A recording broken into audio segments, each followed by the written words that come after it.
personas que tengan preguntas. Allí te veo en la otra pantalla, veo a Alberto. Bueno, vamos a ir empezando porque la presentación se toma un tiempito y en aras de aprovechar al máximo vamos a dar inicio al seminario, al webinar. Entonces, bueno, hola a todos. Isa, ¿tú puedes ir dando acá? Hola, Sí. hola a todas las personas que nos están viendo. Bienvenidos a este encuentro virtual, a este webinar que hemos organizado desde Aurora Madre y la Red Mundial de Doulas. Les doy la bienvenida a todos y a todas.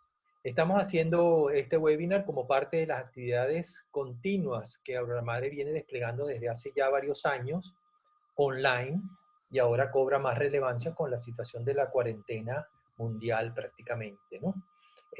Celebramos también este mes, y por eso también aprovechamos la oportunidad de hacer este encuentro, el Día de los Tetra en Venezuela, y por cuestiones de la vida, este mes se celebra el Día de los Tetra el 12, y el día 25 se celebra el Día del ADN. Imagínense ustedes que hasta el ADN tiene su día, ¿no? Entonces, bueno, somos Aurora Madre, somos una asociación civil sin fines de lucro, cuya, digamos, misión y cuya intención como organización es promover, divulgar y educar a través de todos los medios posibles todos los aspectos relativos sobre el nacimiento humanizado y la crianza y atención del menor, ¿no? En relación a esto. Llevamos ya varios años haciendo este trabajo, nos dedicamos muy fuertemente a la docencia, especialmente en la formación de doulas, y este año hemos querido lanzar, pronto va a salir, un curso para profesionales de la salud en relación al nacimiento humanizado. El encuentro que vamos a tener hoy se denomina Epigenética, Lactancia y Salud en el contexto del COVID-19. La mecánica que vamos a utilizar, yo después de la introducción voy a hacer, una breve exposición para ponerlos en el contexto de los conceptos básicos de la epigenética, y luego vamos a tener la oportunidad de compartir con tres personas que tengo muchísimo respeto y aprecio, que son el doctor Arnaldo Cogorno, la doctora Carmen Rosa Silva y el doctor Alberto Hart, que voy a presentar en su momento. Bueno, creo que vamos a compartir la pantalla para empezar. Ajá.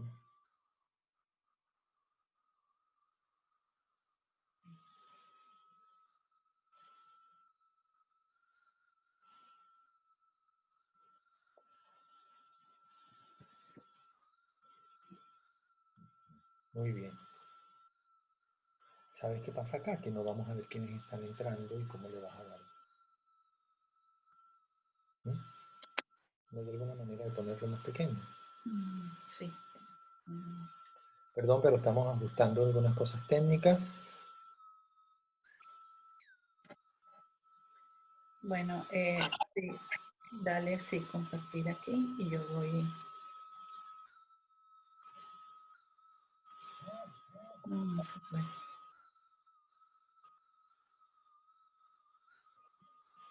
Bueno, pero admite los que están. Ok. Bueno, creo que me van a disculpar si en algún momento paro la presentación para admitir otras personas, porque tenemos un total de 50 y tantas personas participando. Sí, bueno, empieza y después admitiremos para la siguiente parte de la presentación. Okay, si no, no. Dale.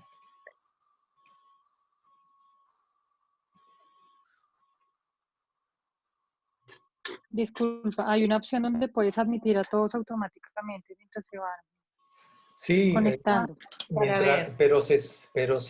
sí, eso lo vemos. Estamos admitiendo a todos. ¿Dónde es Dale, esa admitir, opción de espera. admitir automáticamente?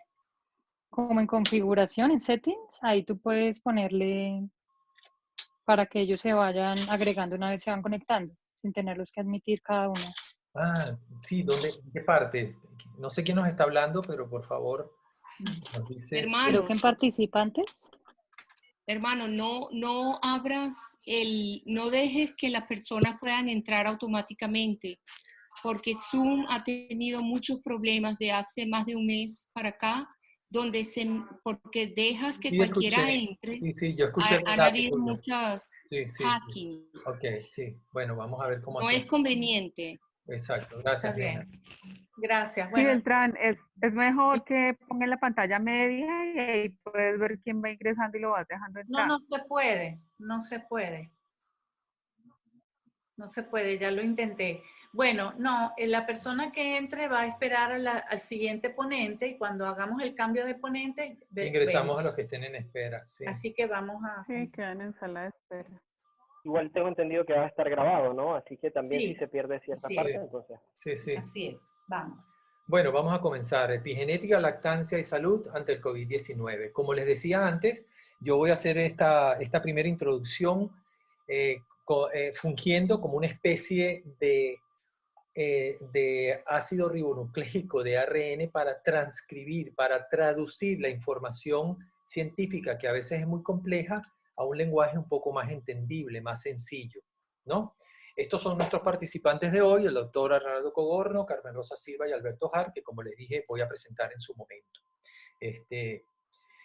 Bueno, primero vamos a definir unos pocos conceptos de manera muy breve y muy sencilla. ¿Qué es la genética? La genética es esa parte de la biología que esa parte de la biología que nos hace entender cuáles son los mecanismos por los cuales se produce la herencia biológica, ¿no? Esto sucede a través del ADN, el cual codifica la información que contiene dentro de sí, dentro del ADN, y que es una molécula que tenemos todos los seres vivos, que compartimos todos los seres vivos, ¿no?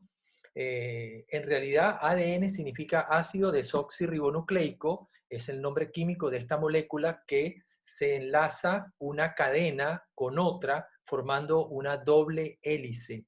Esa molécula es muy grande. Si nosotros pudiéramos extenderla como si fuese un hilo, mediría aproximadamente un poco más de 1 metro, ¿no? Y contiene esa molécula de vida, contiene la información que nos hace ser quienes somos, que nos hace configurarnos lo que somos todos los seres vivos y cómo funcionamos, ¿no? El dogma de la biología molecular nos dice que el ADN lleva en sí la información que otra molécula que es descendiente de él, que es el ácido ribonucleico, codifica, transcribe, traduce, tomándola del ADN para producir proteínas. Esas proteínas son los mensajeros que llevan y hacen y producen, digamos, la información suficiente para que estructuralmente seamos quienes somos y para que funcionen toda nuestra vida, pues, como seres vivos, ¿no? La unidad básica que hace la transcripción y de esa información es lo que llamamos el gen. Los genes, que son nada más que un segmento de la molécula del ARN. El conjunto de todos los genes es lo que llamamos genotipo. Y la información que contienen esos genes se llama el genoma, ¿no? El fenotipo define a todas esas características observables en los seres vivos. En el caso de los seres humanos, podríamos decir que nuestro fenotipo es el que determina el tamaño que tenemos, nuestra estatura, el color de los ojos o, por ejemplo, el grupo sanguíneo que podamos tener, ¿no? La unidad funcional del ADN son los genes y la unidad estructural del ADN es el cromosoma. Le voy a mostrar una animación corta donde vamos a entender eso visualmente un poco mejor. El cromosoma es el empaquetamiento donde viene la molécula de ADN empaquetada, como ustedes ven allí. enrollada sobre sí misma montones de veces para poder ocupar el espacio tan reducido que ella tiene dentro del núcleo de cada una de nuestras células. Hay diversas maneras de empaquetarse también, de condensarse el ADN. Una de ellas es esa que acaba de pasar, perdón. Por favor, apaguen sus micrófonos las personas que están escuchando. Y todo el mundo que silencie sus micrófonos.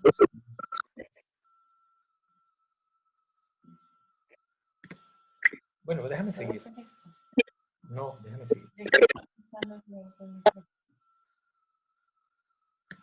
Bueno, otra manera de empaquetarse, les decía, es esa imagen que ustedes ven ahí en la pantalla, que es lo que se llama, digamos, la cromatina, y en este caso esto es el nucleosoma. Ahí el ADN también se condensa en una especie son unas proteínas donde se condensa el ADN para poder arrollarse. Disculpen, un segundito, tenemos que silenciar porque hay un micrófono por ahí que está molestando.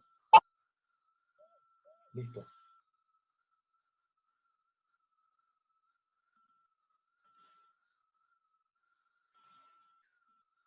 Si quieres, repite esa diapositiva. Entonces, les decía entonces que esa información viene condensada en esas especies de alfajorcitos que están allí, el ADN se enrolla, y les comentaba antes, y esta imagen es muy buena para entender lo que es un gen. Véanlo acá, un gen es este pedazo, este segmento de esa cadena, de esa doble hélice de ADN, y es la unidad funcional, contiene toda la información suficiente para generar las proteínas, que son las que van a transcribir y dar la información al resto del organismo vivo para que funcione como tal. Y definimos la epigenética como los cambios heredables en la expresión genética que ocurren sin cambios en la secuencia del ADN. Aquí es importante detenernos en decir que cambios heredables es muy importante, porque habíamos entendido que la herencia se basaba solo en el ADN y que era inmodificable a menos que surgiera una mutación. Ahora sabemos que, y nos lo dice la epigenética, que esos cambios pueden producirse sin alterar los genes, con el solo hecho de producir la expresión de estos genes. Eso es decir, eso quiere decir algo así como activar o desactivar los genes. Eso también se hereda. Y activar o desactivar los genes es lo que hace que suceda o no una predisposición a una enfermedad, o tengamos, por ejemplo, el color de los ojos de uno u otro color, ¿no? Y es muy importante que se entienda que la epigenética se hereda, como dice en la oración, es un cambio heredable.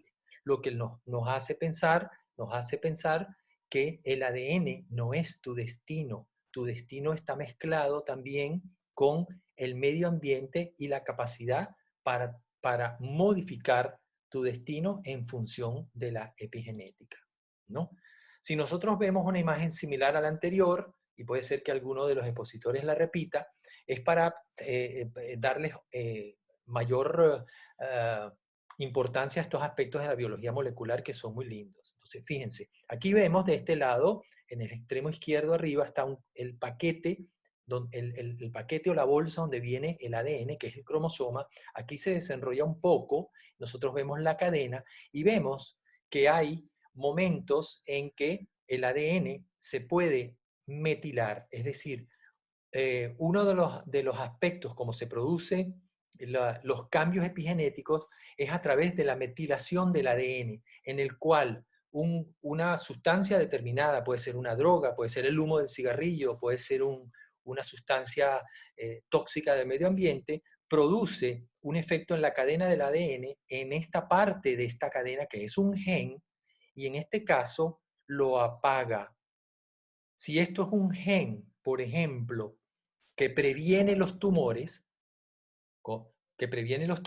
entonces la persona va a tener una predisposición a tener tumores porque ya no tiene el gen que lo protege.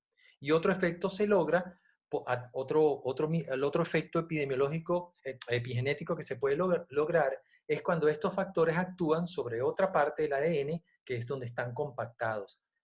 Se explica mejor en esta imagen cuando en esa parte donde están las histonas envolviendo el ADN, esa porción de la cadena, que es un gen determinado, imaginemos que esto es lo que llamamos un oncogen, o sea, un gen que produce cáncer, ¿no? Que da información para producir cáncer en un ser vivo. Cuando él está empaquetado así, está inaccesible para la transcripción, es decir, está inactivo. Cuando, por efecto de las sustancias capaces de producir esos efectos epigenéticos que llamamos marcadores epigenéticos, se unen a una porción de esa parte del ADN y lo desenrollan de una manera, exponen el gen, lo hacen accesible a ser transcrito y hacer su efecto. Es decir, lo activan. Si este es un gen que favorece al cáncer, acá está inactivo, pero acá está activo. Entonces esa persona va a empezar a padecer cáncer.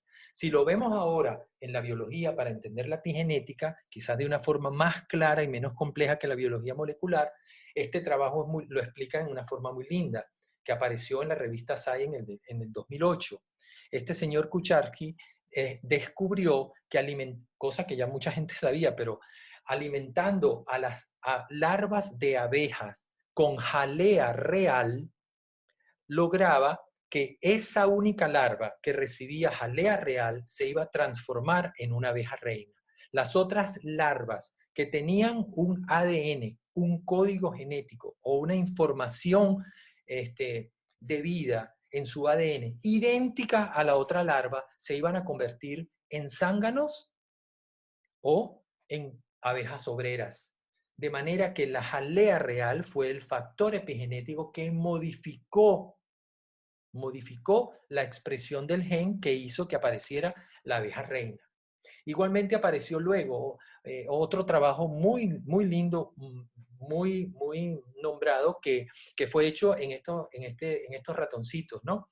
Se descubrió un gen que se llama el gen agouti en los años 90, que definía una coloración del pelaje de estos animalitos. Eran rubios, eran así amarillitos. Este es el ratoncito en su color, digamos, habitual. Los que tenían el gen agouti no solamente tenían ese fenotipo de tener el color amarillo de su pelaje, sino que además tenían una tendencia a comer mucho, a desarrollar obesidad, diabetes, cáncer y morir más pronto. Estos investigadores descubriendo que añadiendo un factor epigenético, en este caso a través de la dieta, haciendo comer a estos ratones solamente alimentos que tuvieran, o sea, por decirlo de una manera, vitaminas del complejo B, folatos, colina, pero vitaminas hacían que estos ratoncitos no solo revirtieran el proceso, sino que su descendencia iba a ser sana, es decir, iba a tener variantes desde el amarillo hasta el marrón, no iban a ser obesos y no iban a tener esa predisposición a la diabetes ni al cáncer. En el caso de los humanos, la manera más sencilla de entender la epigenética se ve en el caso de los gemelos monocigóticos. En este caso, ven ustedes un par de gemelas monocigóticas, ambas tienen un ADN idéntico. Son idénticas en fenotipo y son idénticas en genotipo. O sea, su carga genética es la misma, pero ellas, por factores ambientales, tienen una expresión diferente de la salud y la enfermedad, donde una vida sedentaria o una alimentación inadecuada lleva a la obesidad, a la enfermedad cardiovascular, a la diabetes y las enfermedades metabólicas, al cáncer y a una sobrevida menor. En el caso de la sesión de hoy, vamos a ver esos efectos, sobre todo nuestros expositores van a hacer un recorrido corto y sucinto, viendo la epigenética y su acción en cuanto a la dieta de la mujer embarazada y el impacto que tiene, no solo en ella misma, sino muy especialmente en el feto que ella lleva en el vientre, al ejercer esa nutrición y esos factores epigenéticos, su impacto, sino lo vamos a ver también a través del factor que tiene la dieta exclusiva en leche materna, la importancia que tiene como factor epigenético también. La doctora Carmen Rosa Silva va a terminar haciendo un abordaje de esto mismo con el impacto a nivel de de la sociedad, de la seguridad social y de lo que los políticos y los gerentes de salud tienen como responsabilidad también, ¿no? La epigenética en estos momentos se ha visto, se conoce hoy en día, cada vez aparecen más evidencias y por ahí pareciera que va la terapéutica también, que todos esos factores epigenéticos pueden producir en el ser humano un montón de problemas y desórdenes y enfermedades, como por ejemplo los desórdenes neurobiológicos del desarrollo, los trastornos del sistema inmune y reproductivo, enfermedades como el cáncer, la diabetes, la obesidad, con resultados adversos en el embarazo. Y toda esa lista que ustedes pueden leer en la imagen que les estoy mostrando. Entonces, este es el aspecto negativo de la epigenética. Pero como vieron antes también, la epigenética, en el caso de los ratoncitos, en el caso de la abeja y en el caso de la mujer que se mantiene, de la gemela monocigótica que se mantiene delgada, activa y sana, también la epigenética la epigenética tiene dos caras, es una moneda que tiene dos caras. Bueno, esta es una introducción breve a conceptos no quiero que se angustien por la profundidad con que los expositores van a hablar, ellos van a hacer un esfuerzo por traducir la información y bueno, vamos a continuar ahora con el doctor Arnaldo Coborno. Espera un momento, Arnaldo, para presentarte. Esa es mi pantalla. Creo que se me pone Arnaldo. ¿Esta pantalla de quién es? De Alberto. A Sí, ver. esa es mi pantalla. Bueno, salte tú. Viene ahorita Arnaldo. Bueno, mientras vamos organizándonos, sí, Hola. Déjame presentarte, Arnaldo. Déjame hablar un instante. Vale. Arnaldo Coborno es médico egresado de la Universidad Central de Venezuela. También desde esa misma universidad hizo el posgrado, la residencia de posgrado en obstetricia y ginecología. También hizo la subespecialización en perinatología. Tiene un diplomado en alta gerencia en salud pública. Estuvo muchos años ejerciendo y tiene experiencia en el trabajo a nivel del ejercicio de la medicina pública y privada. Hizo un diplomado en capacitación docente, fue profesor de posgrado a los residentes de posgrado en la isla de Margarita, en el Hospital de Porlamar, si no me equivoco. Y bueno, es fundador y director de un grupo que actúa en Venezuela gracias a su iniciativa, la de un grupo espectacular de profesionales que se llama el Grupo de Vientres, ¿no? Hoy en día, y ha sido desde hace muchos años, un activista de la humanización del parto y el nacimiento. Bueno, Arnaldo, continúas tú. Hola. Buenas tardes a todos y en primer lugar agradecer a Beltrán por poder compartir con estos excelentes profesionales. Vamos a ver, denme un segundo. Compartir pantalla. Sí. A ver. ¿Se ve allí? Sí. Ok, muy bien. Denme un segundo. Muy bien. A ver.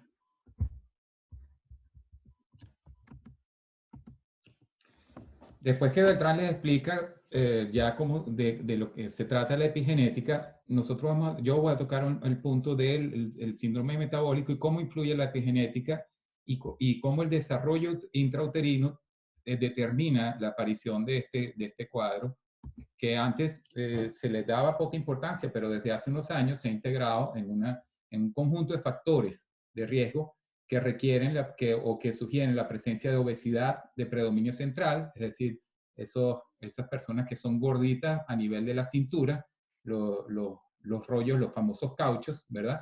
Y con piernas más delgaditas, extremidades más delgadas, ¿no? La dislipidemia, hipertensión arterial y la resistencia a la insulina, que es un factor importantísimo presente en este cuadro, que es una enfermedad moderna, le digo yo, una enfermedad de la sociedad llamada desarrollada. Y digo solo llamada desarrollada porque a veces lo dudo mucho. Todos estos factores son predictores de enfermedad cardiovascular y de diabetes tipo 2. Y veremos también que pueden ser predictores de otro tipo de patologías, como ya lo asomó Beltrán. En la resistencia a la insulina, lo que tenemos es la incapacidad del tejido, de los distintos tejidos de acceder a la acción de la insulina. Al haber incapacidad por cambios en la epigenética o cambios en la programación de nuestras células, ¿verdad? Se produce mayor cantidad de insulina y al producirse mayor cantidad de insulina, finalmente el páncreas termina agotándose, el páncreas que es donde se produce esta hormona, y puede llevar hacia la diabetes. También hay exceso, ya dije, de grasa abdominal, hay alteraciones de los lípidos formando placas aterogénicas, también, y muy importante, alteraciones de la parte endotelial, de la capa interna de los vasos sanguíneos. Hoy en día se considera esto como mucho más importante, como un factor de riesgo cardiovascular, más que las propias placas aterogénicas causadas por los lípidos. Aquí lo que hay es también una información inadecuada que hace que se altere la capa interna de los vasos sanguíneos, y eso hace que se acumulen allí no solo sustancias aterogénicas, sino células inflamatorias que obstruyen los vasos y llevan a la enfermedad cardiovascular.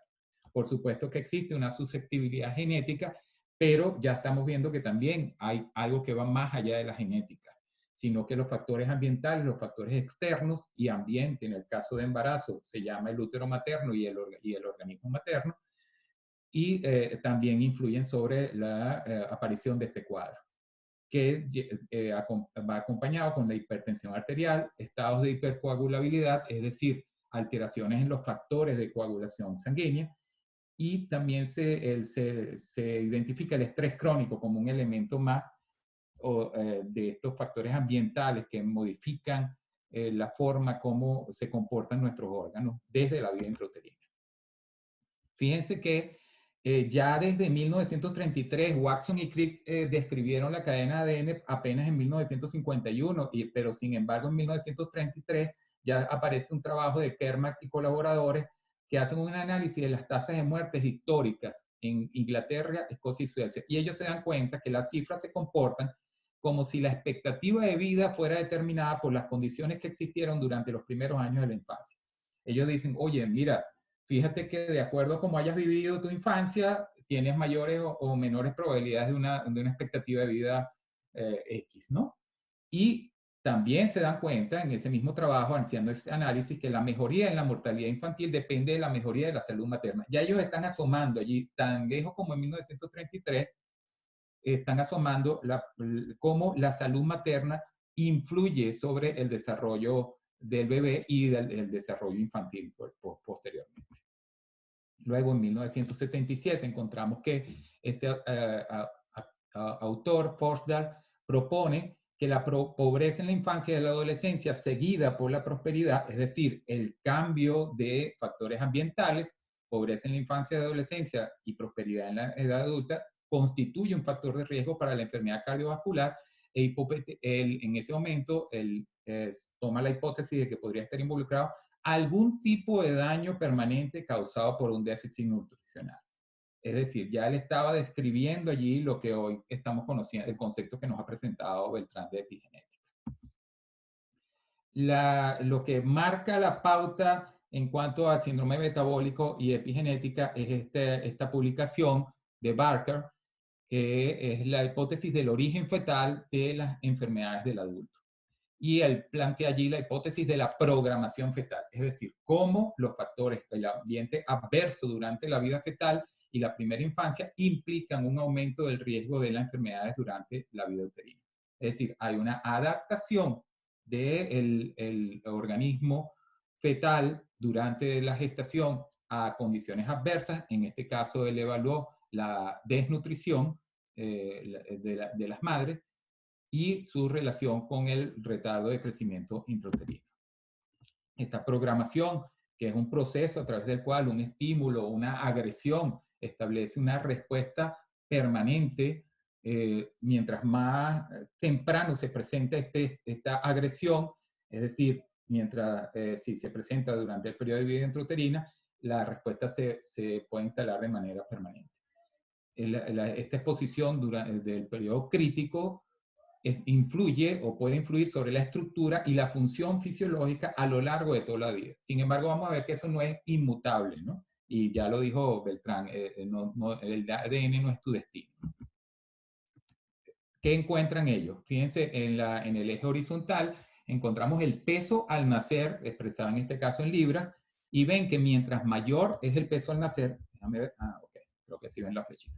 Fíjense que cuando pesos por debajo de 5,5 libras, se correlacionan con cifras tensionales, que es lo que está en el eje vertical, ¿verdad? Cifras tensionales elevadas. Entonces, mientras el peso al nacer se acerca más hacia lo normal, las cifras tensionales tienden a ser también normales. Lo mismo vemos, esta explicación se viene por el endurecimiento, la rigidez de las arterias en la edad adulta. Fíjense que mientras tenemos pesos mayores en el eje horizontal, la rigidez de las arterias, en este caso es la femoral y la aorta, que son las principales arterias, es menor, mientras que es mucho mayor la rigidez de estas arterias, ¿verdad?, que se mide en este eje vertical, cuando el peso al nacer es menor. Entonces, ya hay, fíjense, esto es un trabajo del año 95. Fueron los británicos desde muy temprano quienes empezaron a dar los avisos sobre esto, porque el trabajo de Barker también fue evaluando una provincia muy pobre, de Hertfordshire, durante un periodo de mucha carencia, que fue en los años 30, que todos recuerdan que fue un periodo de depresión económica a nivel mundial. Lo mismo pasa con la diabetes.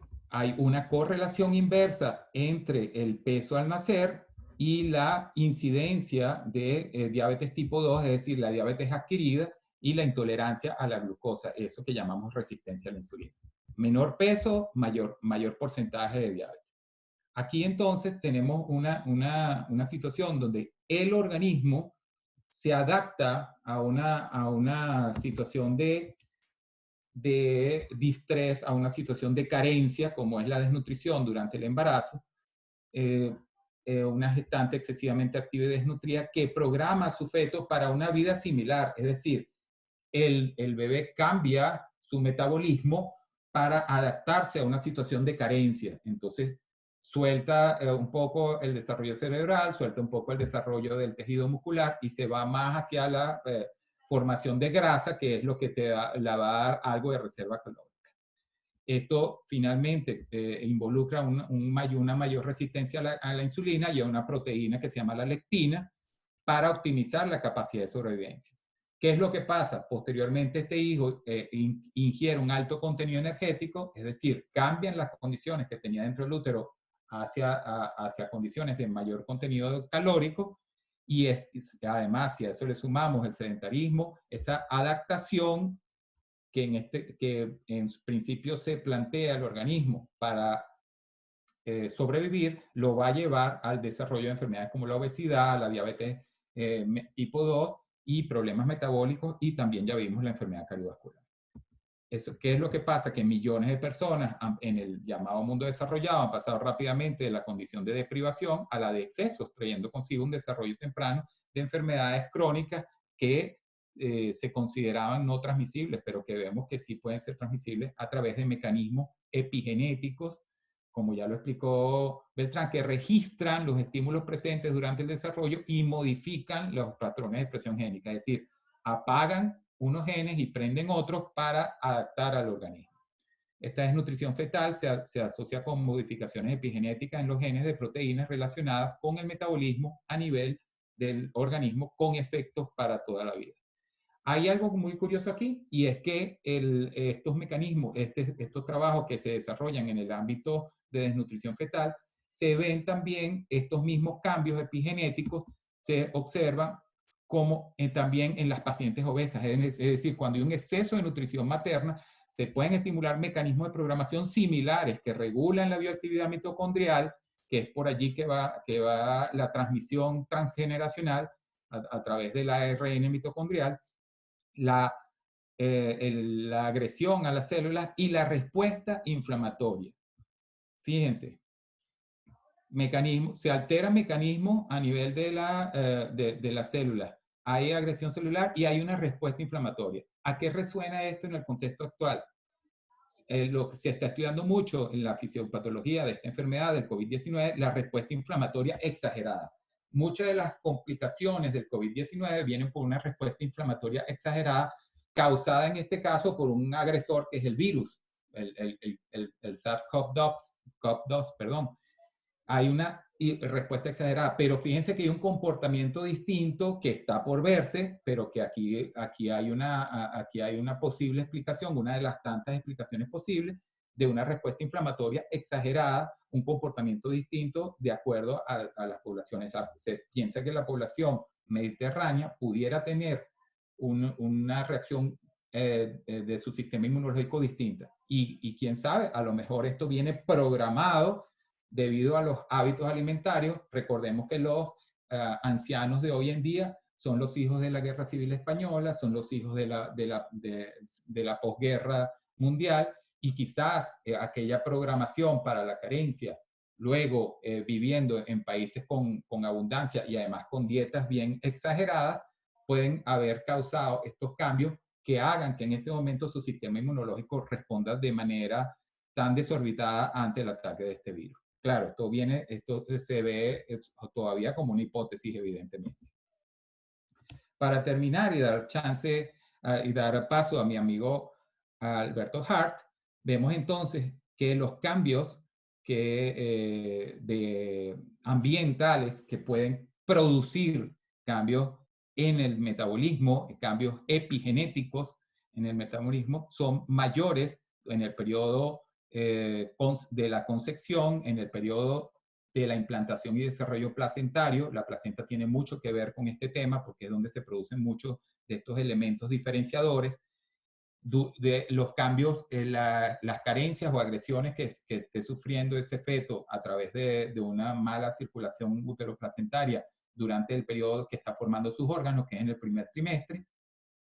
Y mientras más tarde se va presentando hacia el momento del nacimiento, es en menor porcentaje los posibles cambios que determinan un síndrome metabólico. Pero no todo termina en el nacimiento, y ya de eso nos va a hablar Alberto. Fíjense cómo durante el primer año de vida también existe la posibilidad a nivel metabólico, a nivel epigenético, de que haya cambios hacia lo favorable o hacia lo desfavorable. Bueno, con esto seguimos entonces la intervención y muchísimas gracias. Y bueno, vamos con Alberto Beltrán. Gracias. Gracias, Arnaldo. Excelente. Eso me encanta, y ya tendremos chance al final de compartir con las preguntas y con las intervenciones de las personas, pero interesantísimo todo y muy alineado. Deja de compartir tu pantalla, por favor, Vale. y Alberto, abre tú, espera y abres tú para tener lista tu presentación. Necesito que me compartan la pantalla para poder iniciar con la cosa. Ya voy. Gracias, Arnaldo. Bien. Muy bien, ahora sí. ¿Ahora sí se me ve? No, ahora sí. Mientras tú prepara tu presentación, yo te voy a presentar ante la audiencia, ¿no? El doctor Alberto Hart es doctor en medicina de la Universidad de Panamá, es especialista en pediatría y neonatólogo también desde la Universidad de Panamá. Ha hecho estudios sobre medicina basada en evidencia en el Centro Cochrane para Latinoamérica, y es un experto en la búsqueda e interpretación de la literatura científica y de la metodología de la investigación. Ha sido y es un promotor del parto respetado y la lactancia materna. Es un instructor de un trabajo que se llama Disciplina Positiva para Padres, y en los años recientes es miembro de APILAM, que es una asociación importante para la promoción e investigación de la lactancia materna. Fue nombrado embajador de la lactancia materna en Panamá por la Liga de la Leche. Y bueno, Alberto es una persona que trabaja con muchísimo carisma y muchísimo amor a la profesión. Como ya vieron, es un pediatra. Vamos a ver qué nos tienes que contar. Tienes la palabra, Alberto. Sí, ¿qué tal? Muchísimas gracias por la invitación a participar de este webinar. No voy a tomar Voy a tratar de tomar un poquito de tiempo. Ven que todos estamos tratando de hacer las cosas desde casa, así que pueden escuchar las voces de mis hijos por ahí en la periferia, no se preocupen. Pero bien, vamos a hablar el día de hoy acerca de la protección epigenética e inmunitaria de la lactancia materna. Bien, para comenzar, cada mamífero produce la leche que le permite a sus crías ser, pues, exitosas en su ambiente. Y eso definitivamente cambia de individuo a individuo. Y esto es lo que conocemos realmente como nutrigenómica. Si habíamos hablado con respecto a epigenética, entonces sepan que la epigenética, la parte nutricional de la epigenética, es lo que llamamos básicamente nutrigenómica. Y la nutrigenómica, para poder entenderlo un poquito más, se divide de dos formas. Y esto no nos vamos a quedar pues hablando de los nombrecitos y estas cosas, no quiero que se graben eso, pero la nutrigenómica básicamente se divide en nutrigenética, que es que estudia cómo ciertas variaciones genéticas de cada individuo influyen sobre cómo ese individuo metaboliza y digiere distintas moléculas de la dieta. Entonces los procesos metabólicos de nutrientes pueden variar y afectar el estado de salud y de enfermedad según nuestro genotipo, según cada genética individual de cada persona. Hemos estudiado esto en las personas y sabemos que la mayoría de estos cambios ocurren, y no voy a profundizar tanto en esto, pero a través de lo que conocemos como polimorfismos de nucleótidos únicos. Y habíamos hablado y habíamos visto con la presentación de Beltrán, pues cómo la molécula de DNA pues se giraba entre sí y se conectaba a través de estos puentecitos. Y estos puentecitos son lo que llamamos estos nucleótidos: adenina, citosina, guanina, timina. Cada secuencia de estos nucleótidos unidos en el gen pues van a codificar para una proteína y para un cambio. Entonces es curioso ver que pues el 90% de las variaciones genéticas en las personas viene gracias a esto, o sea que todos nos parecemos bastante el uno con el otro. Sin embargo, pues estos pequeños cambiecitos puntuales son la causa porque de repente cuando yo como algo, pues de repente mi perfil de colesterol puede estar un poco más elevado que otras personas que coman lo mismo. De repente enfermedades como la hipercolesterolemia familiar y cosas así pues se explican debido a estos cambios individuales de cómo manejamos la dieta y cómo la metabolizamos la comida, cómo metabolizamos la comida que ingerimos. Entonces, un cambio claro de nutrigenética que tiene que ver con el recién nacido es que si la madre consume ácidos grasos, y vamos a decir que ella tiene estos polimorfismos, o estos polimorfismos, y ella consume ácidos grasos, entonces va a pasar más ácidos grasos que otras madres a través de su leche. Y esto se ve también, la cantidad de estos ácidos grasos pasados a la leche se ve asociado pues a reducción de alergias en sus hijos. Entonces ahí vemos cómo cambios en la dieta, dependiendo de la genética de la madre, van a modificar cómo la leche de la misma madre pues va a salir y nutrir a sus crías. Entonces esta es la nutrigenética. La otra es la epigenética nutricional, que es más o menos pues ya la parte epigenética, cómo los alimentos generan cambios a nivel genético, a nivel del genoma de las diversas personas. No voy a profundizar tampoco en esto, ya se habló de la metilación, del desdoblamiento, de las distintas formas en cómo ciertos alimentos, ciertos cambios ambientales influyen pues en nuestra expresión y en nuestro mismo genoma. Entonces miren, tenemos que tener en cuenta que las recomendaciones nutricionales actuales están basadas en un promedio estimado de nutrientes para una población y buscan satisfacer la mayoría de las necesidades dentro de esta población, pero lo que vamos a estar viendo más en el futuro es cómo vamos a ir modificando las dietas para el individuo y no necesariamente pues para la población, porque vemos que grandes cambios pueden ocurrir entre individuo e individuo gracias a esto, ¿no? Y miren, la leche materna en sí es un alimento pues nutrigenómicamente perfecto, porque como habíamos dicho, cada madre hace la leche específica para su cría y para pues favorecer esas cosas que la hacen mejor en su ambiente específico. Así que pues la leche materna no puede ser más que un excelente alimento nutrigenómicamente hablando. Y pues gracias a estos cambios nutrigenómicos vemos muchos de los beneficios de la leche materna. Vemos cómo se disminuye el riesgo de enfermedad cardiovascular, cómo se disminuye el riesgo de obesidad, cómo mejora el coeficiente intelectual o cómo es mayor en algunos niños que toman leche materna por más tiempo. Entonces, con respecto a esto, vemos cambios a largo plazo en cómo la persona pues va a funcionar en su ambiente. También vemos que hay disminución en los riesgos de infecciones y esto va a ser particularmente importante cuando estemos hablando con respecto a infecciones como influenza o inclusive coronavirus. Entonces, la lactancia materna promueve cambios epigenéticos de manera directa, y no solo a través de las propias moléculas de la leche materna, sino que la leche materna, algunas de sus moléculas van a modificar lo que es la flora bacteriana, y eso en sí va a generar cambios epigenéticos en, pues, la persona. Entonces, no voy a profundizar de nuevo, hay mucho que hablar. Si nos pusiéramos a hablar todo acerca de epigenética y todo acerca de inmunología, que voy un poco más adelante, pues tardaríamos muchas horas y no se trata de eso. Miren, la leche materna a través de sus componentes, lactoferrina, que en sí es una excelente molécula para disminuir la proliferación bacteriana, así que nos defiende por sí misma, pero en sí misma, pues, cambian lo que es el perfil de las bacterias y disminuyen lo que son enfermedades en prematuros dados por ese desbalance en bacterias, como la enterocolitis necrotizante, que ocurre mucho en prematuros y es muy mortal. También, pues, esta lactoferrina ayuda a través de los cambios en las bacterias a generar, pues, un mejor balance en lo que es el sistema inmunitario. Pues, una por una, la lactoferrina, la prostaglandina, pues los ácidos grasos de cadenas largas, LCPUFA, ácidos grasos de cadena larga en inglés, el contenido de colesterol, y pues también muy importante lo que son los oligosacáridos de la leche materna, o estos carbohidratos que no se digieren por el ser humano, pero están ahí para ser digeridos por las bacterias.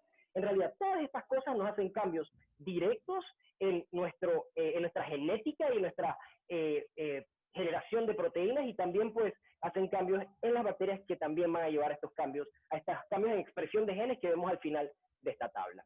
Bien, entonces, vemos que la leche materna, vamos a enfocarnos un poco más ahora cómo protege al recién nacido, y el recién nacido realmente en este momento, en el primer año de vida o en los primeros años de vida, realmente es más susceptible, y tenemos que hablar acerca de la inmunología del recién nacido para poder entender por qué ocurre esta susceptibilidad y por qué es tan diferente al sistema inmunológico del adulto. Eso nos ayudará a entender un poco más.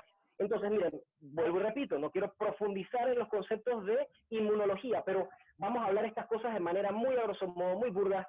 Siempre que uno está expuesto a una molécula alergénica, a una porción de un virus, a una porción de una bacteria, entra a nuestro cuerpo, inclusive ellas entran, pues estas bacterias van a ser presentadas a nuestro sistema de defensa, a nuestros linfocitos, y según la bacteria, o según el fragmento, la molécula de alergeno, de virus, de bacteria, según lo que llegue y sea presentado a este linfocito indiferenciado, pues va a hacer que se vaya generando o vaya cambiando a las moléculas que van a responder efectivamente a cada uno de esos antígenos o moléculas presentadas. Entonces, si es una molécula de un virus, bueno, van a ver que estas moléculas, que estos linfocitos no diferenciados van a tender a diferenciarse en estos pH1, que tienen más que ver con la inmunidad hacia virus. Si tenemos una molécula de un alergeno, pues vamos a tener una formación más de pH2, estos linfocitos pH2, que van a través de citoquinas, a través de otras moléculas que pues excretan, van a comenzar a generar lo que es una inmunidad humoral, y también pues lo que son las respuestas ante alergias. Si vamos a decir que de repente, bueno, hay otras moléculas y no vamos a ir tanto uno por uno, vamos a mencionarlas una por una. La TH1, como ya dije, se encarga pues de defender de bacterias y de inflamación, virus e inflamación. La TH2 se encarga pues del manejo de alergias, a grosso modo. La TH17 es curiosa.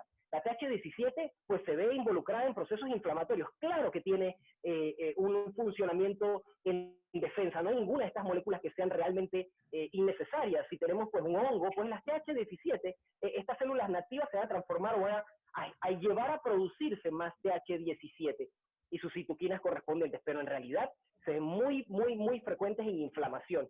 Y por último, los linfocitos TH3 o linfocitos reguladores, y su nombre bien los dice, se encargan de la regulación y supresión de las otras respuestas inflamatorias de las otras inmunoglobulinas, de las otras pues moléculas de defensa, de las TH1, TH2 y TH17, pues las T reguladores a grosso modo se encargan de suprimir las respuestas inflamatorias de esto. Ok, vamos para adelante, porque ya que explicamos esto, vamos a ver las diferencias de repente del recién nacido y del adulto, y nos va a entender un poco por qué ocurren las diferencias entre la población de adultos y de niños en la afección por el COVID-19. Entonces, miren, cuando estamos en el embarazo, para que no haya lo que se podría describir como un autoaborto, los niños, los recién nacidos, los fetos dentro del útero, tienen que tener una respuesta más caracterizada por un aumento en estos linfocitos T reguladores. Cuando ellos son mayores en comparación con los otros TH17, que son los de inflamación, vamos a estar viendo que los embarazos usualmente les van bastante bien, que hay una buena tolerancia en general a este embarazo, pero si tenemos un aumento en estas TH17 y los medimos, también eso se ve asociado a complicaciones del embarazo, autoinmunidad, problemas, inflamación. Entonces, miren, los recién nacidos y los niños, especialmente en los primeros años de vida, tienen una gran cantidad de linfocitos no diferenciados, una gran cantidad de linfocitos no diferenciados, a diferencia de los adultos.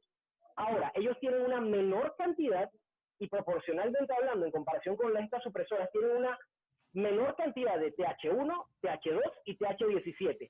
En total, podríamos decir que un balance entre la cantidad de los reguladores y de los efectores estos que estaba diciendo. En el adulto vamos a tener mucha más cantidad de TH1, TH2, TH17. Vamos a decir que ellos, los adultos, montamos respuestas inflamatorias fuertes, agresivas, y pues la respuesta de regulación depende mucho de qué tanto nos expusimos a moléculas como tierra y cosas así en la infancia. Esto es lo que se llama la hipótesis de la higiene, que no vamos a meter tanto en ese punto. O sea que los adultos pueden generar respuestas inflamatorias debido a su respuesta inmunológica pues más de TH1, TH2 y TH17. Los niños pues usualmente se enfocan en respuestas de regulación. Esto tiene todo el sentido del mundo, amigos, ya que los niños tienen que tener durante los primeros 3 años de vida o antes una capacidad de poder reconocer algunas bacterias y no montar respuestas inflamatorias masivas. Recuerden que todos los virus, bacterias que llegan a un niño siempre van a ser la primera vez que van a estar expuestos a esto,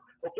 Esto es importante porque ahorita todos con respecto al coronavirus estamos asustados porque decimos que es un virus vivo. Para el recién nacido, para el niño, todos los virus o bacterias a los cuales se enfrentan son nuevos y en realidad no tienen que montar respuestas inflamatorias masivas o si no estuvieran en graves problemas. Lo que tienen que hacer más o menos es tratar de captar lo que les sirve y pues rechazar lo que no les sirve sin generar tanta inflamación. Entonces, bien, vamos a resumir bastante esto también. La lactancia materna modifica entonces este balance inflamatorio. Hemos visto que los niños que no toman leche materna y pues reciben leches que no tienen estos prebióticos, estos oligosacáridos de la leche materna, pues vemos desbalances entre la relación de moléculas efectoras inflamatorias como o promotoras de inflamación como TH1 y TH2.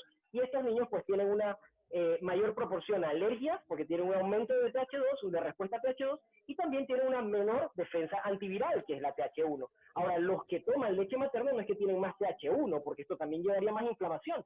Lo que tienen es un balance adecuado entre TH1 y TH2. Y esto es súper bueno para, pues, precisamente eso, el balance entre infección y inflamación. Miren, para entender cómo esta respuesta nos favorece con la leche materna, vamos a ver cómo el COVID, este coronavirus COVID-19, SARS-CoV-2, como lo quieran llamar, cómo en realidad nos infecta. Esto es importante, tenemos que ver esta inmunología. Bueno, miren, el coronavirus pues no es aéreo, el coronavirus viaja en gotitas, en partículas de saliva, y pues si está en el aire es porque está en una partícula de saliva, una partícula que está volando, pero usualmente estas partículas pesan bastante y se quedan en superficies. Uno toca la superficie, se pasa la mano con lo que tocó pues el inóculo, con lo que tocó pues las partículas estas de coronavirus, uno se las pasa por los ojos, se las pasa por la boca, se la pasa por la nariz, y ahí estas moléculas, estos virus, entran a nuestras mucosas. Dentro de las mucosas es interesante saber que para poder entrar a la célula, todos los virus para poder entrar a una célula necesitan de un receptor. Y por eso es que los perros y los gatos tienen virus de perros y tienen virus de gatos y usualmente no infectan a los humanos, excepto que el humano tenga los mismos receptores. Entonces, vemos que esta molécula, la enzima convertidora de angiotensina 2, o en inglés AC2, pues es el receptor. Aquí se pega el coronavirus y entra dentro de la célula e infecta. Entonces, ¿por qué esto es importante? Bueno, si ustedes han estado viendo, en realidad los pacientes que están más afectados por el coronavirus tienen que ver con la edad, la enfermedad cardiovascular, la hipertensión, la diabetes y después las enfermedades pulmonares, que no es que no sean factor de riesgo, pero es súper curioso que para una infección respiratoria, pues las enfermedades cardiovasculares sean las que nos afecten más o las que tengan mayor mortalidad. Entonces esto es interesantísimo. Y con respecto a los niños, hemos visto que ellos también tienen estos receptores, y estos receptores pues van a estar en la vía aérea superior de los niños, pero no tanto en las vías aéreas inferiores, en comparación con los adultos que tienen tanto en vías aéreas superiores e inferiores, y podríamos entender por qué, pues inflamarse más los pulmones o las vías aéreas bajas de los adultos y los niños pueden tener infecciones respiratorias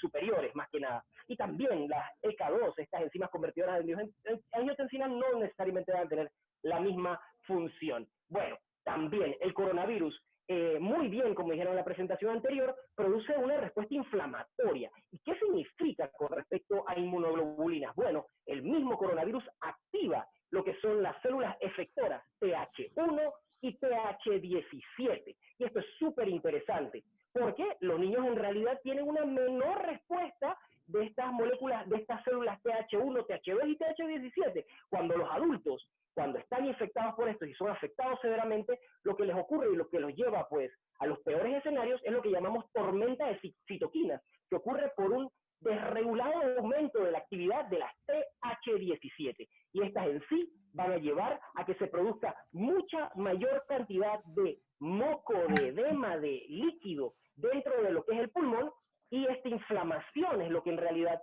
va a llevar a que la persona pues tenga un desenlace no positivo. Entonces, no es tanto el virus, sino nuestra ataque. Y consta, siempre es así. Dense cuenta que lo que nos mata, o lo que es la tos, el moco, la fiebre, en realidad son respuestas de su cuerpo. No es que el virus en sí está causando eso directamente. Uno responde al virus y pues genera estas respuestas. Entonces, estos son los motivos inmunológicos probables de por qué el COVID-19 sí infecta, pero no afecta tanto a niños. Y esto es sin contar con los beneficios de la leche materna, que pues para resumir un poco, con respecto al COVID-19 y los otros virus, la leche materna pues aporta directamente inmunoglobulinas que van a atacar pues de la madre hacia el bebé, y esto siempre nos ha ayudado con otros virus.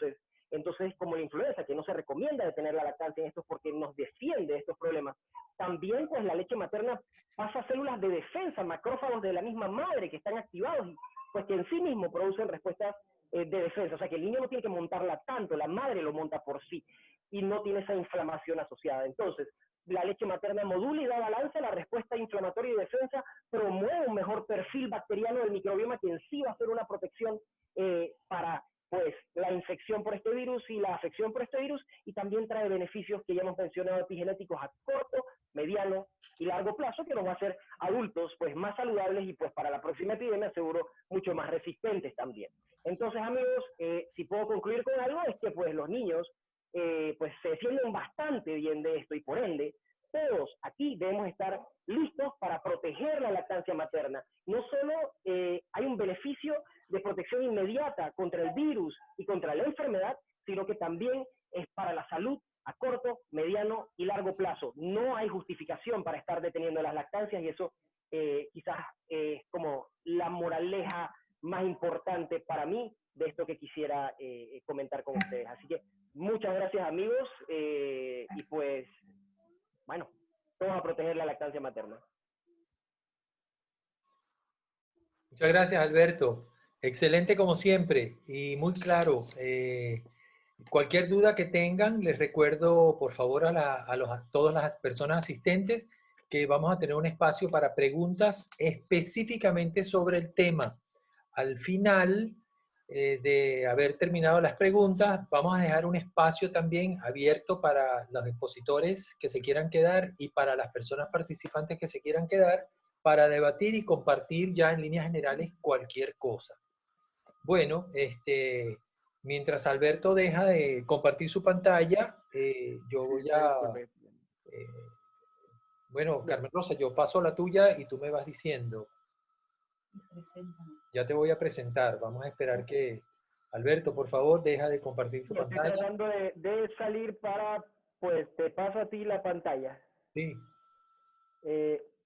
Para ver cómo... ustedes disculpen. Escape. El video. Arriba dice... Escape. Arriba... Ver opciones. Ajá. No, arriba debe decir dejar de compartir pantalla. Dejar de compartir. Listo, gracias. Muy bien. Gracias. Muchas gracias, Alberto. Ya tendremos oportunidad de preguntarte cosas al terminar. Están pidiendo que apaguen los micrófonos, Beltrán, que la gente está escuchando ruido. Sí, Aleja. A ver, vamos a ver acá. Bueno, nosotros tenemos silenciados a todos. No sé de dónde escuchan, pero... bueno, muy bien. voy a compartir la pantalla para yo presentar, para ver. ¿No? Ya.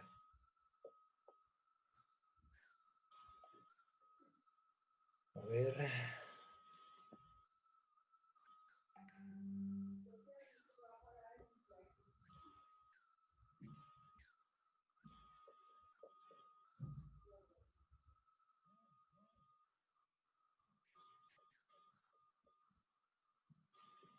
Ok, muy bien.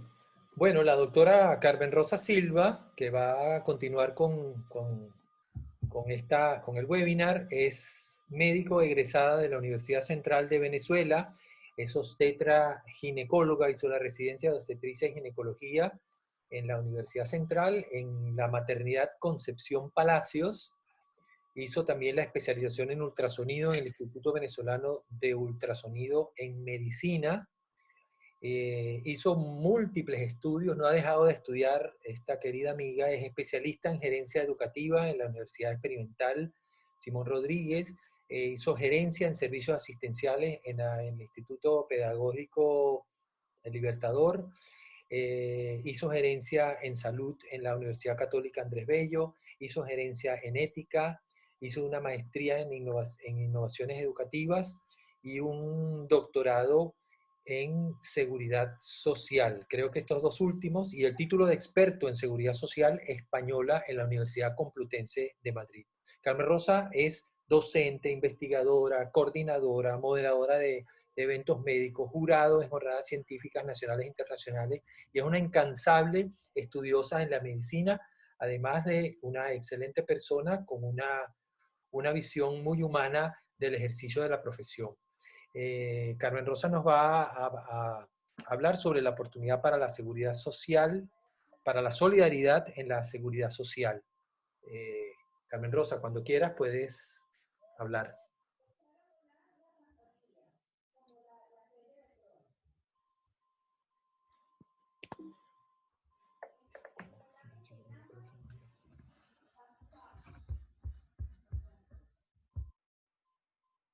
Carmen Rosa, ¿estás allí?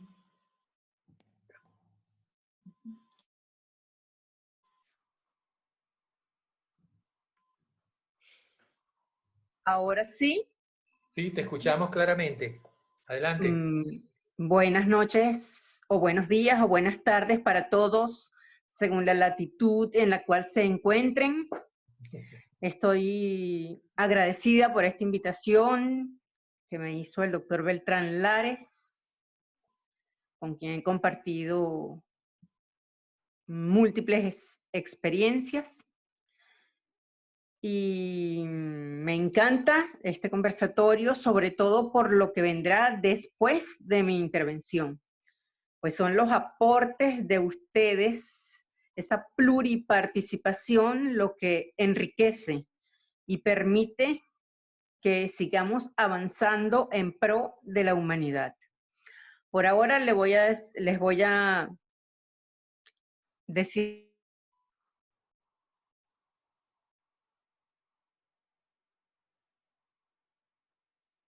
intergeneracional en la seguridad social. La próxima, Beltrán, por favor. La próxima, Beltrán. Gracias. Ahí. A través de los años, que son un poco más de 40 en la medicina, yo he observado, he percibido cómo el cuidado a ese binomio, ¿verdad? Como hemos solido llamarlo, madre-feto, cada día ha sido un cuidado mayor. Cada estado, cada país ha intentado optimizarlo. Optimizar el cuidado que se le brinda a la mujer mientras está embarazada. Pero al mismo tiempo he percibido que cuando separamos a ese binomio, es decir, cuando ocurre el nacimiento y ya no tenemos a un ser humano dentro de otro, sino que hay dos seres humanos paralelamente, además del padre o el otro progenitor, como se le llama ahora, al lado, pareciera que esa optimización de ese cuidado disminuye un poco. ¿Dónde lo veo yo? ¿Dónde lo he notado yo? Que no quiere decir que no esté equivocada, que yo no necesariamente tengo que estar en la percepción correcta. En que por lo general, cuando se trata de una mujer que ahora se transforma en madre, pero que a la vez pertenece a una fuerza laboral, ella debe, después de determinado lapso, dependiendo de cada legislación, reincorporarse a su trabajo.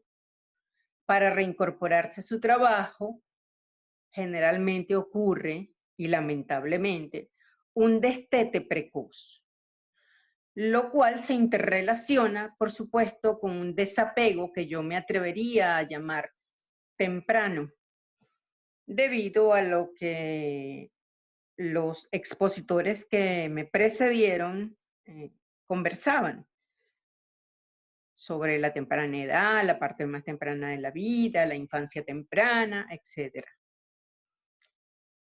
Y entonces, esa progenitora biológica a quien tanto se cuidó, pareciera que está un poco anulada en ese instante, porque entonces debe reincorporarse a su trabajo. Probablemente se ordeñe y en el mejor de los casos sea su leche la que va a quedar en un biberón para que una tercera persona, el otro progenitor o alguien, sea quien se lo dé, bien con un teter, un biberón, por cucharita, tacita, lo que usted quiera, a ese ser humano que nació hace poco. Entonces yo me pregunto, ¿y entonces dónde quedó todo ese esfuerzo que se hizo para optimizar esas dos vidas cuando estaban en un solo cuerpo, que era el cuerpo materno con aquel útero bendito y aquel ser humano creciendo allí? Es como que si todo ese esfuerzo dejó de tener una continuidad. La próxima, Beltrán, porfa.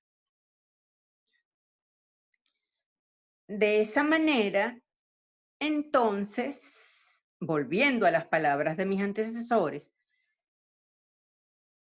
esa leche materna, y voy a tomar el ejemplo de la abejita que mencionó Beltrán, con la jalea real. ¿Por qué lo voy a tomar? Bueno, porque me parece que es un símil que se adecúa a lo que estamos conversando, porque si yo pienso que la leche materna es la jalea real y que mi recién nacido es la abejita y la baño, ¿verdad? Epi, superficie, lo que está por fuera de, entonces, y la baño, lo baño con esa leche materna o jalea real, oye, debería ser mejor su vida y ser mejor su salud, ¿verdad? Porque estoy bañando sus genes con esa leche materna o jalea real. Pero si no lo hago, ¿verdad? Porque la mujer tuvo que reincorporarse al trabajo, por ejemplo, entonces probablemente voy a favorecer el desarrollo de esas enfermedades crónicas. Enfermedades crónicas que por lo general son inflamatorias y que, como lo dijo Arnaldo también, anteriormente pues se consideraba que eran no transmisibles. Y como resultado, ¿qué me va a dar? ¿Qué voy a obtener de esas enfermedades crónicas en ese ser humano que no recibió la lactancia materna por el tiempo mínimo requerido? Bueno, que probablemente entonces voy a tener a un ser humano enfermo, bien sea un adolescente enfermo o a un adulto enfermo. ¿Por qué me refiero a adolescencia y adulto? Porque, por ejemplo, para la legislación venezolana es a partir de los 16 años cuando el adolescente se puede incorporar, en teoría, al mercado laboral, a la fuerza laboral. En la española, por ejemplo, esto ocurre a los 14 años. Y estamos hablando de la relación de la lactancia materna, la epigenética, la salud del ser humano y la fuerza laboral. Ya vamos a ver a dónde llegamos con esto. Entonces, si tengo a un adolescente o a un adulto enfermo, ¿qué va a pasar? Ah, bueno, lo vamos a calificar de discapacitado o incapacitado. A esta persona probablemente, cuando la veamos a lo largo del tiempo, la sigamos, va a tener una esperanza de vida disminuida. ¿Y qué nos dice Amartya Sen? Amartya Sen, Premio Nobel de Economía, creador del Índice de Desarrollo Humano, dice que lo más importante para que tú puedas lograr las cosas que tú te propones en la vida y que quieres llegar a ser y hacer es tener la vida.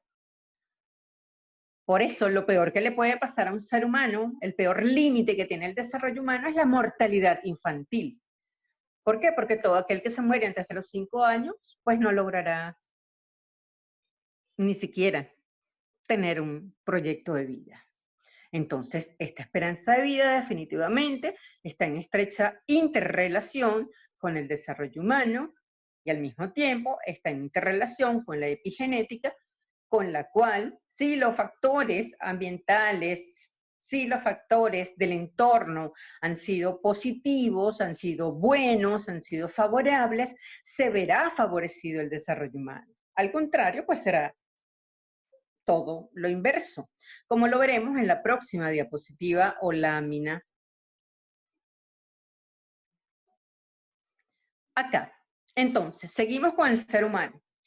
Resulta que el ser humano tenía sus genes maravillosos, pero no recibió la jalea real, que era la leche materna, sino que estuvo expuesto a otros, sus genes estuvieron expuestos a otros entornos, a noxas, como nombraron quienes me precedieron, el cigarrillo, la mala alimentación inadecuada, etc. Entonces se nos enferma el ser humano y constituye desde el punto de vista de la seguridad social una carga para los países que tienen sistema de seguridad social, pues para el sistema, y para los que como Venezuela de casualidad tenemos seguridad social, pues será una carga que ¿qué va a meritar? Va a meritar para esos seres humanos enfermos que se asignen recursos. Bueno, que dependerá si es por la sanidad o si es por la propia seguridad social, los pagará el Estado o los pagarán los impuestos. Recursos que van a servir ¿para qué? Desde el punto de vista médico. Desde el punto de vista médico van a servir para medicina curativa, para rehabilitación o para medicina paliativa. Ajá. Vamos a seguir entonces hacia abajo ahora. Y después vamos a enlazar todo. A ese ser humano enfermo que está constituyendo una carga para la seguridad social, lo podemos enfocar entre tantas maneras como lo podemos enfocar, a través de dos paradigmas.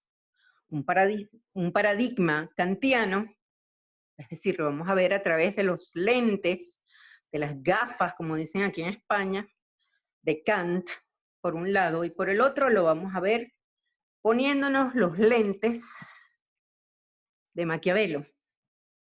Kant concibe al hombre como fin en sí mismo. Es decir, yo no puedo utilizar a un hombre para lograr mis metas.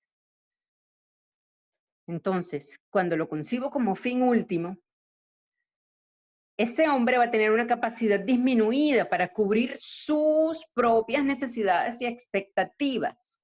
Entonces, no podrá transformar sus capacidades si las adquirió, ¿verdad? Imagínate un muchacho que llega a la universidad, que está haciendo medicina, enfermería, psicología, nutrición, etcétera, lo que sea, por ubicarnos en el campo de la salud, pero puede ser economía, relaciones laborales, etcétera, y llega a los 20, 25 años, 23 años y se enferma. Entonces no podrá transformar sus capacidades en funciones, ni hacer lo que alguna vez se propuso lograr. Es decir, su proyecto de vida estará mutilado. Y si tienes un proyecto de vida mutilado, tienes un desarrollo humano mutilado, ¿verdad? Y si la epigenética te había favorecido para llegar a este momento, pues también estará mutilada. Y si fue la epigenética la que falló en el momento temprano de la vida, es ella entonces la que habrá mutilado a ese desarrollo humano. Ahora bien, vámonos hacia el otro lado de la lámina. Ahora lo vamos a ver como Maquiavelo, ¿sí? Al ser humano como medio. Este ser humano me sirve para, ¿sí? Lograr tal cosa. Entonces, este ser humano que tiene una capacidad disminuida, esta vez no va a ser solamente disminuida para lograr sus propias metas, sino una capacidad disminuida para producir bienes, llámese sillas, camas, neveras, etcétera, todo lo que generalmente alguien de esta época y este siglo necesita para medio vivir. Sino también servicios. Bueno, imagínense que en este momento que estamos en plena pandemia del COVID-19, oye, el 50% de los médicos, de las enfermeras, de los chicos transportistas, etcétera, se enfermaran. Entonces no va a poder brindar los servicios necesarios para esas otras personas que realmente están intubadas, están con respiradores, están en las terapias intensivas, etcétera, debido a la pandemia del COVID. Entonces, ¿qué pasa allí? Imagínense que, como dijeron los expositores anteriores, y por las causas que ellos ya nombraron,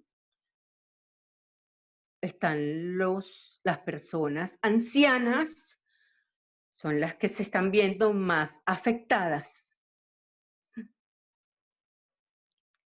Entonces se rompe el eslabón de la solidaridad intergeneracional de la seguridad social.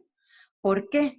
Porque los médicos, las enfermeras, los transportistas, los camilleros, el que maneja la ambulancia, que debía estar trabajando para ayudar a que esos ancianos que ya trabajaron y que ya ayudaron a otros ancianos a que tuvieran un proseguir y un terminar digno de sus vidas, ahora ellos no pueden trabajar porque están enfermos, porque la pandemia los afectó, no pueden brindar sus servicios. Allí hay una ruptura del eslabón de solidaridad intergeneracional.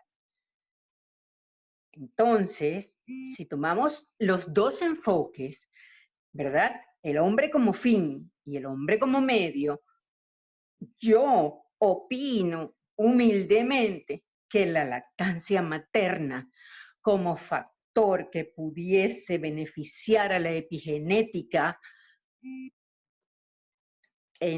para la salud y bienestar de ese ser humano debe tener prioridad. Se justifica luchar, se justifica pedir, se justifica exigir que así como se ha optimizado todo lo que se hace con la madre para protegerla a ella y a su hijo inútero durante el embarazo, eso se prolongue de esa manera óptima hacia el momento en el cual la lactancia materna resulta indispensable para ese ser humano. Próxima lámina, Beltrán, por favor. De esta manera, entonces, si aplicamos una matriz DOFA, ¿verdad?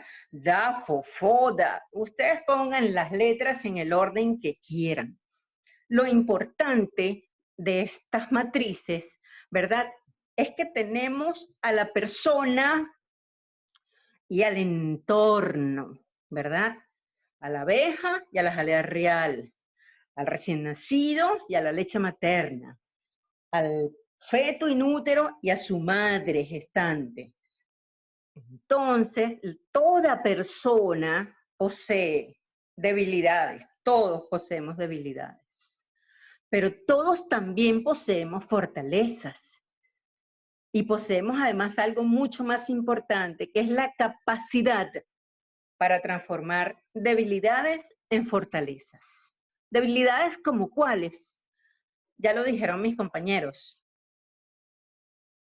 Imagínense debilidades inmunitarias. Ah, pero yo puedo transformar una debilidad inmunitaria en inmunidad. ¿A través de qué?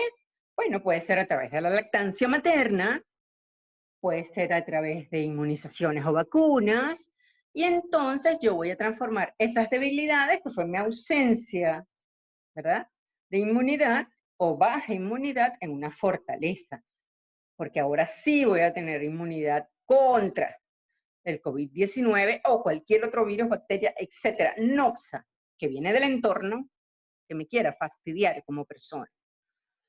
Pero dentro de esas fortalezas, yo quiero nombrarles que además de la inmunidad, es importante el amor.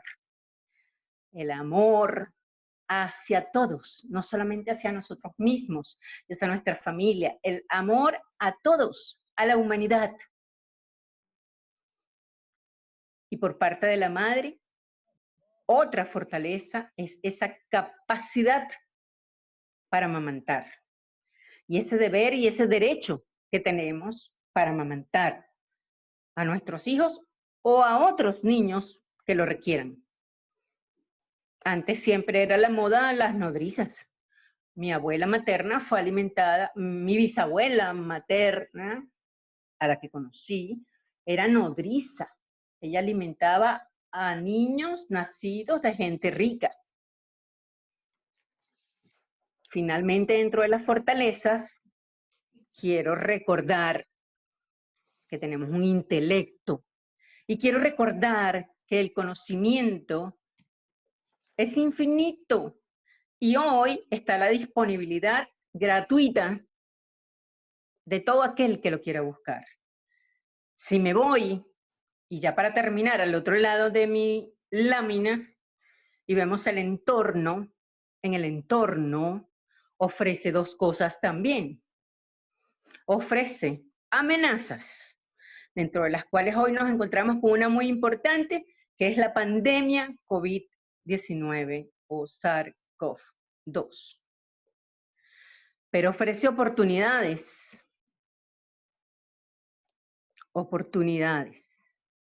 Ah, mira, que también transformo las amenazas en oportunidades. Claro, nosotros el ser humano transforma todo, pero siempre tenemos que transformar de lo negativo a lo positivo, de lo malo a lo bueno, ¿sí? ¿Y qué oportunidades nos brinda este COVID-19? Además de todo el aprendizaje que nos está dejando, además de toda esta solidaridad que nos está diciendo, úsala, además de enseñarnos sobre todo que nadie es dueño de la vida ni dueño del mundo, que todos somos susceptibles y que en cualquier momento las cosas cambian, las circunstancias, los escenarios de Michel Godet, ¿verdad?, cambian. Y tenemos que estar preparados para diferentes escenarios siempre.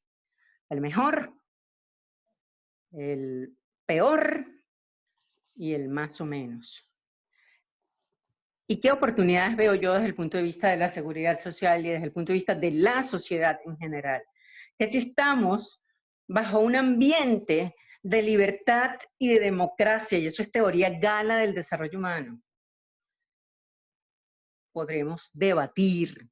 Y si debatimos, podemos exigir, podemos pedir, podemos sugerir que se den cambios legislativos que favorezcan a la lactancia materna. En esa foto hay eslabones de la seguridad social. El eslabón mayor, que está detrás de la estatua, fue mi madre que murió. tuvo 7 hijos. Yo nunca digo que ella murió, yo digo que ella se fue a otra dimensión y está allí, en esa otra dimensión. Ella tuvo 7 hijos, la mayor soy yo, y a los 7 nos dio lactancia materna. Luego están nietos en esa foto por parte mía y por parte de mis hermanas. Y esas chicas que están allí ya son hoy, todas crecieron, son adultas, son mujeres, todas profesionales, todas incorporadas a la fuerza laboral, todas construyendo el eslabón intergeneracional de la seguridad social. Hoy ellas logran sus fines y sus metas, sus proyectos de vida, y a la vez contribuyen a que los más ancianos que ya colaboraron con otros tengan un resto de vida de mejor y mayor calidad. Les agradezco haberme escuchado y bueno, quedo atenta a los comentarios, preguntas, críticas, etc. Gracias.